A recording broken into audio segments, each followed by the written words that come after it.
Welcome to Chillin' 101. We hope this video helps. In this video, I will explain how to make Grug potion. This unique item lets you transform into the character Grug, complete with a distinctive laughing sound. It's a straightforward process once you have the right tools, and it's a really fun way to surprise other players. Let's dive into the steps to craft this amusing potion. Before you can start brewing, you'll need to equip the alchemist glove.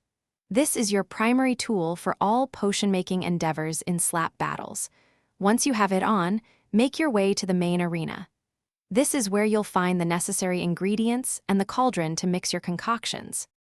Making the Grug potion is incredibly simple because it only requires one ingredient, a single mushroom. These small, purple fungi are quite common and can be found scattered throughout the slap battles arena. Just walk up to one and interact with it to add it to your inventory. You'll only need one for this particular brew. Once you have your mushroom, approach the alchemist's cauldron. Open your inventory, select the mushroom, and place it into the bubbling pot.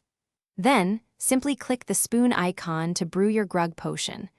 You can drink it yourself to transform into Grug with a funny laugh, or throw it at another player to turn them into Grug for a short time. Thanks for watching. Consider subscribing if we helped you.